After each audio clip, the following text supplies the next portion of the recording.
It's still raining. It's still wet. There's a lot of rain out there. And it's cold too. It could be worse. I could be hiking Otter Creek. That would be miserable. But I'm inside. It's pretty warm in here. And look outside and see a dreary day, so figure this is as good as day as any to grab the old Dungeon Master's Guide and get to crafting. Today, I'm thinking bridges. They're versatile. You can use them in a lot of different ways on the tabletop. And there's a lot of different designs you can go with. To do a bridge, you need your trusty utility knife. Get rid of that. Don't need that. Pencil, number 2, preferably, just because it brings back memories. And then, a carpenter's square for measuring and making things are square.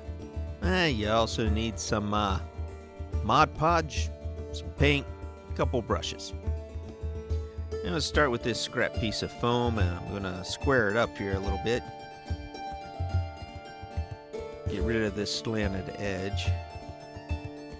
And I'm going to work on 2 different designs. I'm going to work on a bridge that I carve out of just one solid block of foam.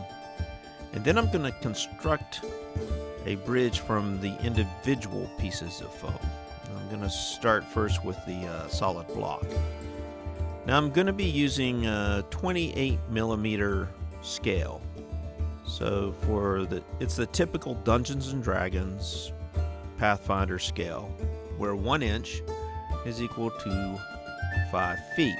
And I'm going to make this bridge 1 inch wide, single file bridge. And I'm going to mark it out there, score a line between my 2 marks, and then I'll cut it. And this will be my first bridge. Now when I cut it, I do several passes. Just because if you try to do it all in one pass, sometimes it'll scar up the cut. And if you do it in several passes, you'll get a nice clean cut. Now here I'm using the number 2 pencil to draw in the individual planks of the bridge. And that tells me what my planks look like, and now that's the top of the planks. Now I'm going to go down along the sides of the planks. Now this is, if you look here, I'm only going down halfway because the planks are going to set on top of the support structure below. Presumably, a couple of beams running lengthwise, just like that. I'm going to repeat the process on the other side, coming down halfway, and afterwards I will draw that line distinguishing between the planks and the substructure. And you don't have to be exact. I mean, it's rough hewn wood, and it's going to look good enough. There you go. You can see the individual planks. Now what I'm doing is I'm going back over each of those individual planks and putting in a wood texture using the pencil. And from time to time, I'll put little circles in there to represent knots in the wood. Give it a little variation. You don't do it every time. You want to mix it up. Keep a pretty random pattern if you can. And I'll go all the way down to the last plank here, and then I'm done. Now I'm going to come up, give you a closer view of this, see what we got here. Now we've got the wood texture here on the top, and what I'm going to do next is I'm going to go down along the sides of the planks and add the texture there, down one side, and then I'll go down the other side. Here we go. And you can see what I'm doing there. Just simple lines. They don't have to be precise. People aren't going to sit there and count the lines you have in your bridge, and it just has to look good from a distance. After I get that step done, I'm going to go back over the planks and accentuate the lines that separate each of the planks, giving a little bit of a deeper push on the pencil a little deeper line. That will provide some more definition.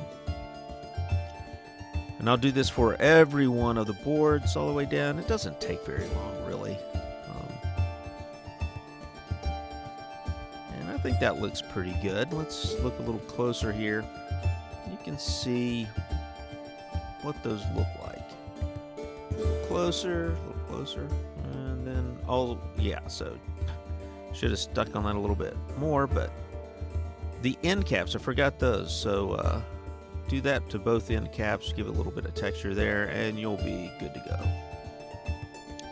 I think the next step, we're ready to Mod Podge this thing. Mod Podge is this great water-based sealer, glue, and finish. I usually mix a little black in, so it gives me a base coat that I can work with. Comes in white, and I get the flat matte finish. And then I just get a big old brush. Doesn't have to be an expensive brush, just a big old brush, and I start slapping it on. Now try not to put it on too thick because you want to retain the texture lines of your wood. So put it on well enough, but you don't want to just gop it on there really thick. Keep it a little thin, and you want to make sure you cover the entire bridge. Here I'm wiping off the excess. Let's go back over it again. Now I'm going to start working on the second bridge while that one's drying. And the first thing I'm going to do is measure out a 1/4 inch by 6 inch strip. And these 1/4 inch strips are going to be the support structure underneath the planks. This is what the planks would get nailed to. And I'll need 2 of these running parallel. So there's the first one, and they'll set like that, where the planks would set like that on top of them. Now I'm going to use it to sort of roughly mark out the other width. Score a line between them, and then cut that out. Couple passes, and I've got my 2 support rails. Next, I'm gonna just cut out some individual planks. I'm gonna eyeball it here and just go down and create a bunch of these. Now I got halfway down and I realized that that's probably going to be thicker than I want for the planks.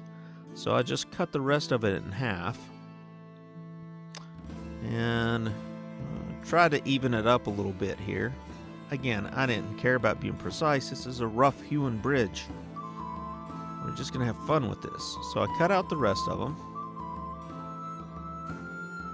Those are going to be my planks, and then I went ahead and laid them out just to see how many more planks I think I might need.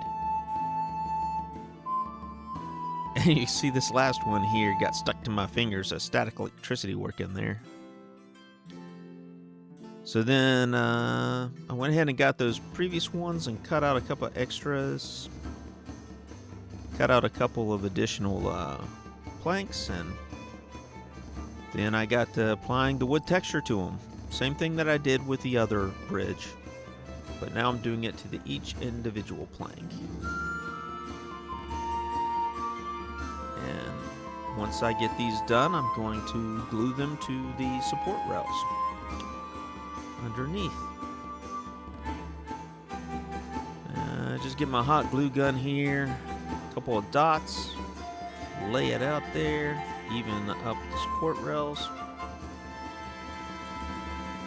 So now we're just going to glue each one of these planks to our support rails all the way down.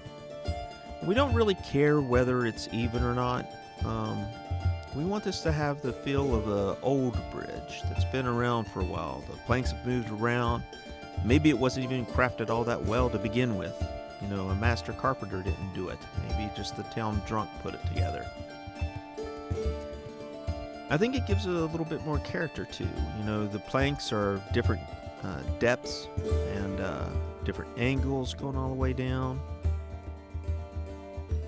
Maybe these boards have been pulled up and nailed down again. It's an old bridge.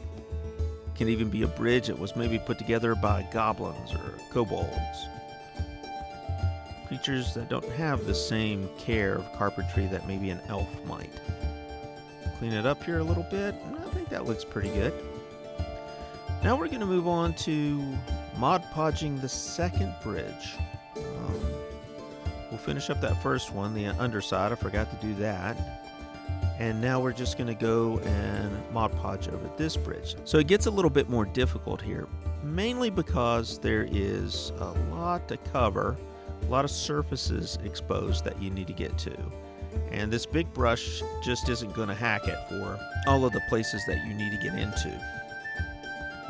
So I'm going to switch it up here in a minute after I get as much coverage as I can with the big brush to a smaller brush so that I can get in between all of the little planks that are on the top there. So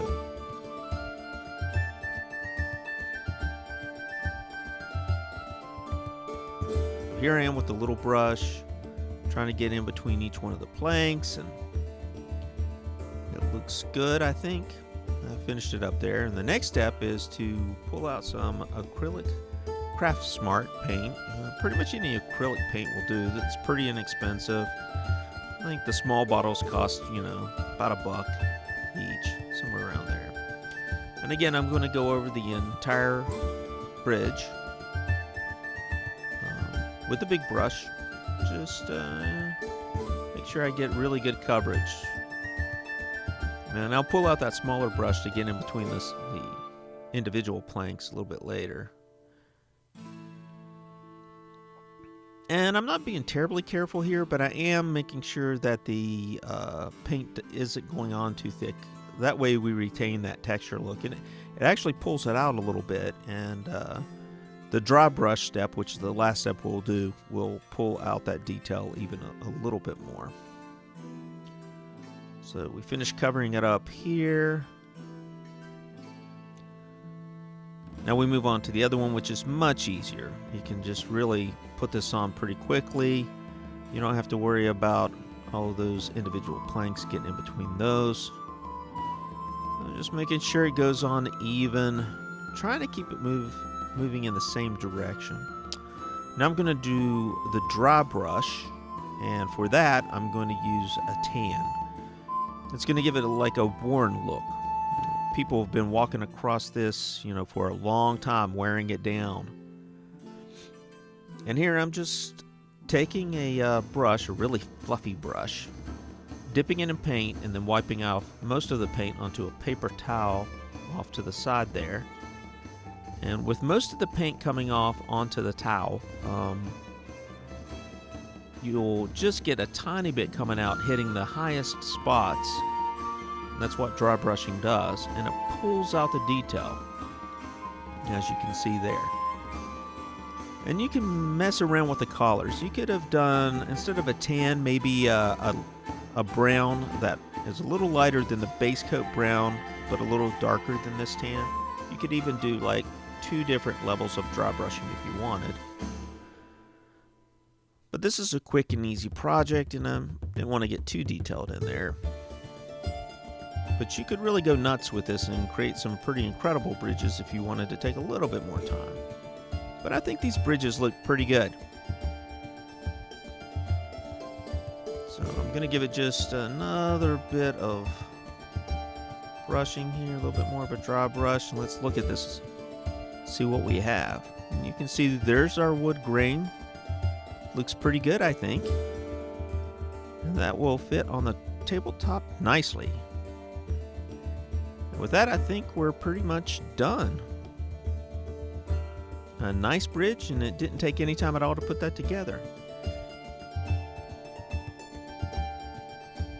Perfectly fine. Can even be used as maybe a walkway between 2 platforms. Again, we just slapped this together pretty quickly. And I just threw it down on some pieces I had laying out. Little bridges going between different parts of a cavern system, and maybe those are chasms down beneath. Ogre, protecting a treasure. And then there he is, seam through the columns. This could be a pretty cool battle. And with that, I think we're done. I'd like to thank you for hanging out with me, and until next week, have fun and keep crafting. If you like this video, give it a thumbs up. If you didn't like it, give it a thumbs down. Feel free to leave a comment and let me know what you liked or didn't like. If you have any questions, just write them down below, and if you think this channel has something you'd like to follow, hit the subscribe button. Thanks again, and I'll catch you next week.